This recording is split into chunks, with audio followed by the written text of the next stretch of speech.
Welcome back. All right, so 3 games tonight in the NHL, so really short recap. And I know there's not going to be a lot of people that watch it because it's a shorter recap. So what I've done is something a little different.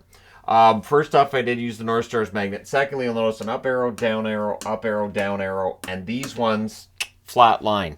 That means power rankings. So I'm not going to do that every night, obviously, because that would lead to a lot of arguing, because that's what happens. But I thought, I might as well. There's only 3 games on tonight. I might as well discuss it here. It's Wednesday. It's the middle of the week. The board hasn't changed that much from Saturday. At least I don't think it has. But we'll find out this coming Saturday, right? And I figure it's something to do when it's a shorter night. Starting off with Montreal and against the Ottawa Senators. So it was Montembeault versus Talbot in this one. I'm starting to get optimistic about Ottawa, but I have some concerns. Very similar to these guys here. So Caulfield blasts a rush chance wide. Anderson was denied on a fast break. Absolutely great save by Talbot there. Caulfield has a net feed. That's held. The shots are 5-0 for Montreal at 5.5 minutes. 3 of those by Caulfield. So Cole Caulfield all over the ice tonight, even though he doesn't get a point. Near miss by DeBrincat then to the Senators press. The Sens get some zone time, but they need shots. They still haven't had a shot to this point. There's a power play for Montreal. Caulfield has a blast that's blocked out. The Senators clear it. Short-handed rush by Brassard ends it. Just the one shot during that power play. Evans is then denied in close. Talbot holds on. The Senators draw a power play before the period's out, and Montreal kills it off before the period is out, and we move on to the second. So second period, Pinto's denied in close, and then he scores during that same shift at 1:28. He wired it on a rush. It's his first goal in 7 games. From DeBrincat and Zaitsev. Sens then get a power play. DeBrincat has a shot that's saved. That power play's killed off. Batherson fans on one. The Sens press after that, though, and they would go back to the power play. They score on this one. It's Batherson from DeBrincat and Tkachuk at 5:41. It was a between-the-legs goal, 10 seconds into the power play. Filthy play there by Batherson. And DeBrincat with his second assist of the period.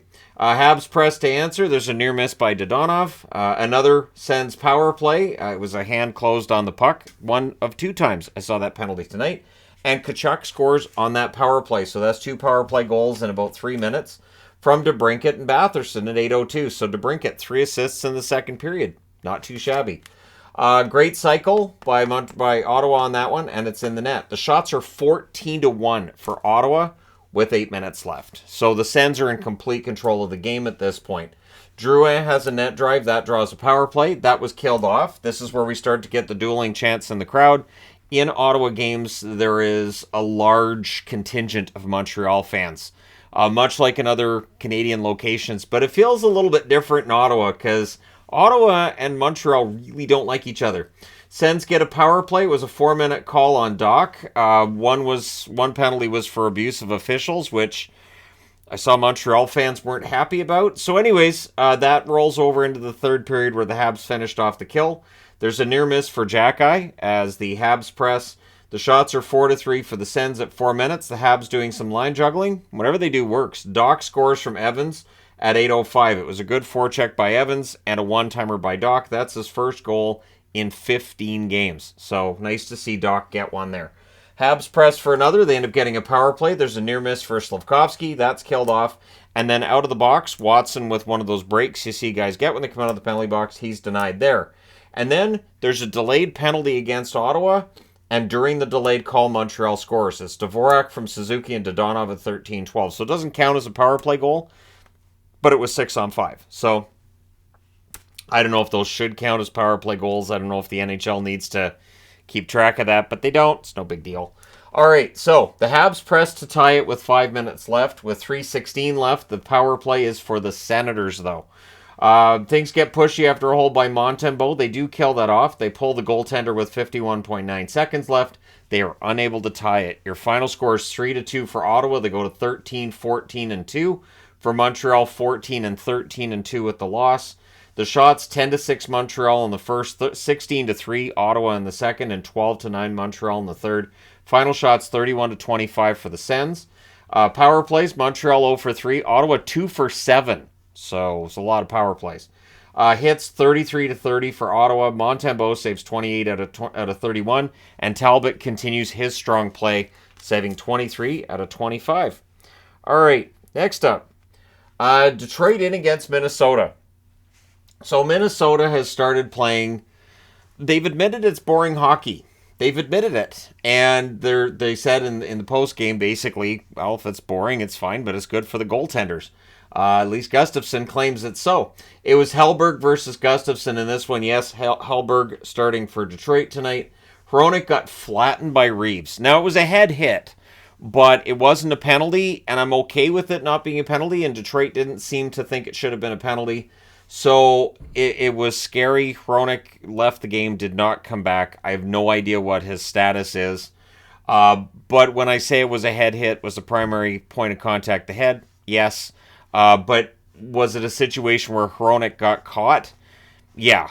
And so, it was one of those collision type plays. But when you collide with Reeves, that just doesn't end well for anybody, really. So, no penalty on the play. Hronek exits. And again, looking at it on the replay, depending on the angle, you might have thought it could have been 2 minutes. But, I kind of agree with it not being a penalty. You guys can let me know in the comment section below your thoughts.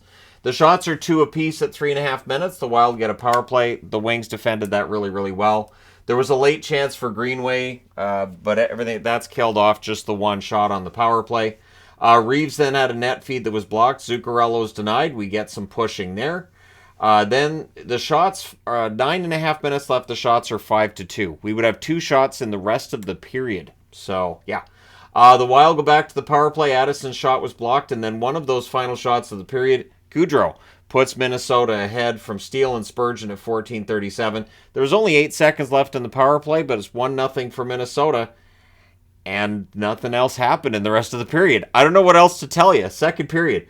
Early power play for the Wild. I feel bad for Detroit because last night it was Carolina. Tonight is Minnesota. They're against teams that just don't give you chances. And there's not a lot of life out there.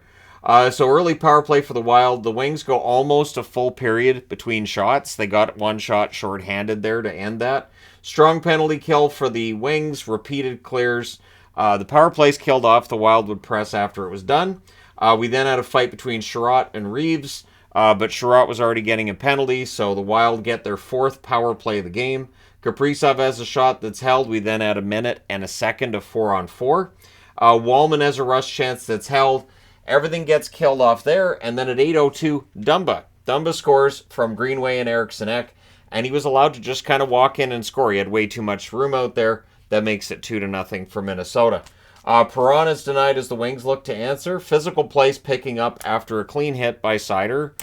And so the Wings end up getting a power play. And it's kind of what I've been talking about where, like, you've got to fight on a hit. I know commentators talk about it and people probably roll their eyes, but I don't understand either when you throw a clean hit why you have to drop the gloves or people think you should have to drop, like players react like, how dare you? And it's a clean hit. So, Perron fires one wide. That power play's killed off, just the 2 shots. Zuccarello then has a shot that's held. Dumba fires one high as the Wild press, but then Soderblom gets a goal for Detroit from Ernie at 18:41. And then Zuccarello with a highlight reel goal, scores from his knees. Kaprizov with the assist at 18:57 gets back the 2-goal lead for Minnesota. It's 3-1 after 2. Third period. Wild press at 3 minutes. There were no shots in the game at 4.5 minutes into the third period. This is a trap. This is trap hockey. It's different. It's not the same as the old, and I've talked about this before. It's not the same as the trap was in 1995, 1996, or anything like that, but it's a new version. And so it just basically, it's about choking off the middle of the ice. Don't give them shots at net. Block everything. When you get the puck out, you do your dump and chase. You have one forechecker. It's very simple hockey that is being played by Minnesota, and I think this is how Dean Evason figures they have to win these games. Some sloppiness by Minnesota a couple weeks back, that's gone. Minnesota's really cleaned up their game. They're playing much better. So the Wild get a power play. That's killed off. Ernie has a shot he tipped. Ernie tips one wide. The Wild clear it out. Wallman has a shot that's held. The Wings are trying to push for one, but they're not getting enough shots on net, as stated. The net feed to Zarnik, that's blocked. Zarnik had a very good game in this one, too. Shots are 3-2 for the Wings with 6 minutes left. And I thought they had opportunities, just they're being blocked or they're missing the net. They're being forced to take shots when they don't want to. Bad angle, not great opportunities, and they're missing the net. Goalie pull with 3 minutes and 10 seconds left. An empty net goal missed by Ryan Reeves. And then it's hit by Goudreau at 19:18 from Marcus Foligno. That makes it 4-1. That's your final score. Minnesota 16-11-2 with the win. Detroit 13-10-6 with the loss. I've got the North Stars logo up there because they were wearing the throwbacks and they look like the Minnesota North Stars. So why not embrace it and use the North Stars logo? So when they wear the reverse retro, I think I should use a North Stars logo. And if people get mad, then the oddest thing people get mad about. Shots, 7-2 Minnesota in the first, 11-10 Minnesota in the second, 5-4 Detroit in the third. Final shots, 22-17 Minnesota. Power plays, 0 for 3 for Detroit, 1 for 4 for Minnesota. The hits, 27-25 Detroit. Hellberg saved 18 out of 21. Gustafsson was good, not busy, 16 saves on 17 shots, and agreed. You know, if you keep things boring for your goaltender, odds are you're going to have a better time of it. And I think that's what we've been seeing with Minnesota lately. So, Vancouver in against Calgary. And I again, you know, I come out of this one and I think, all right, you know, good for the Canucks overall. There's some things to learn from this. For the Flames, I think there has to be some concern with the Flames right now. This is a team that really desperately need wins. They need them in regulation. So tonight's result, I think both teams have some good they can take from it. They both get points out of it. Let's go through it. It's Martin versus Markstrom. Both teams with early chances, but Vancouver buries theirs. First, it's Horvat with a tip in front. He gets his 21st from Ekman, Larson, and Miller at 1:14. And then at 1:48, Garland on back-to-back shots. The Canucks get goals. Höglander and Myers with the assist. So at 1:48, it's 2-0 for Vancouver, and he wired that one top corner. But Markstrom would bounce back from that start. Canucks then get a power play. That was killed off, just the one shot allowed by Calgary. Flames press at 6 minutes. The Flames then get a power play, and they score on it. It is Backlund from Dubé and Weegar at 9 minutes and 40 seconds. That was 3 seconds left in the power play. Great cycle, though, by Calgary. And that makes it 2-1 in favor of the Canucks. Flames then press. They're looking for the tie. The Canucks, though, they get the power play. Horvat's denied. They cycle it. That power play's killed off. Joshua then fires one wide on a break. There's a post for Garland as the Canucks press. And then the other way. It goes the other way. Not too long after, and Mangiapane scores. Great pass by Kadri from behind the net. Dubé with the assist as well at 16:09, and a nice one-timer by Mangiapane, who is getting it together after a slow start to the season. Kadri then had a rush chance saved. The Flames would press, but after one period, it is 2-2. Second period, early power play for the Flames. It's killed off. There were no shots for Calgary, but as soon as it's done, they get into the zone, and they get a goal. It's Lewis from Weegar and Markstrom at 3:51. So Jacob Markstrom with an assist against his former team, and that one went in off Martin's blocker. So that was a good goal, smart move by Lewis, and it's 3-2 Calgary. They got their first lead of the game. Canucks press for an answer, and eventually they get it on a turnover and post it in. It's Sheldon Dries, who I like a lot. I'm, watching a guy go through not being in the NHL, playing in the AHL, and now he's getting that NHL chance again. I like to see him get a goal. Höglander and Kuzmenko with the assists at 5:31. So Höglander played because Besser was sick tonight. The fact that these guys, first it was Besser was going to be the healthy scratch, had a really good game. Now Höglander was going to be the healthy scratch, had a really good game. Maybe we're scratching the wrong players in Vancouver. Maybe the way that we're going about deciding who should be scratched from game to game is problematic. And I am a big supporter of Bruce Boudreau, but it's something that is a bit of a head scratcher. It is a bit of a head scratcher to me. Flames press, they draw a power play. That was killed off. The Canucks penalty kill at this point now, 2 for 3 in the game. Remember, their penalty kill it's been rough this year. 2 for 3 is about where their penalty kill usually ends up in games. Mikheyev is denied on a rush. Hanifin has a shot held as the Flames press. Coleman then exits for repairs. He took a high stick. It wasn't called. Then we get 2 minutes of 4-on-4 with 2:42 left. And at the horn, things get kind of pushy. When things get pushy at the horn, the referee reserves the right to call a penalty. And so we have 2 minutes of 4-on-4 to start the third period. Dries is robbed in close. Shots are 2-1 for the Canucks at 6 minutes. So there was a lot of chances, but not a lot of shots on net, basically. Both defenses are forcing turnovers at this point, too. So as soon as you get into their zone, Canucks zone, Flame zone, doesn't matter. You're going to get that pressure from a defenseman, and you're going to be coughing up the puck. Flames get a power play. That leads to a shorthanded 2-on-1 where Lazar was denied. That's killed off. I think Lazar might have had his best game as a Canuck tonight. Canucks had a 3-on-2 that misfired. A little bit of overpassing there. Lazar was in on that one too. Pressed by the Canucks with a minute and a half left. Hanifin with a net feed sets up a press, but we're going to overtime. And the Canucks seem to like the extra time right now. In overtime, the Flames controlled it early. Hughes steals it. Canucks change. Miller fires one high. The Flames take it. Huberdeau fires one wide. Garland had a shot saved. The Flames take it over. Mikheyev's absolutely denied on a break, and there were some really good rush chances both ways, but we end up going to a shootout. In the shootout, Kuzmenko gets the winner for the Vancouver Canucks. So the Canucks win this one 4-3 in the shootout. They go to 13-13-3. Next time out, they will be trying to get above 500 again. For Calgary, they're 13-11-6 with the shootout loss. So again, those 6 points really stand out. That's something that the Flames have been giving up. They can't keep doing that if they want to get above the playoff line and stay there.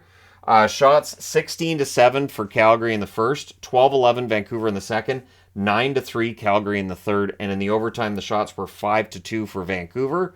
Final shots 38-27 Calgary. Power plays Vancouver 0 for 2, Calgary 1 for 4, so 75% on the penalty kill. There you go. That'll bring their percentage up a little bit. It actually does. And their hits 25-11 for Vancouver. So they did hit. They were playing well. Martin had a good game. 35 saves on 38 shots. He was very good, especially in the third period. And Markstrom 24 saves on 27 shots. Again, allowed goals on back-to-back shots the second and third of the game. After that, there wasn't much getting by him. He had a good recovery. And there you go. Let me know your thoughts in the comment section below as always. Don't forget to hit like and subscribe if you're browsing your way through. You just happened upon this video. And again, just having fun with showing people, yeah, so this game means the power rankings changed a little bit. So does this one. And this one did not affect either team standing in the power rankings. So there you go. Thank you guys so much for all your support. I will talk to you again soon.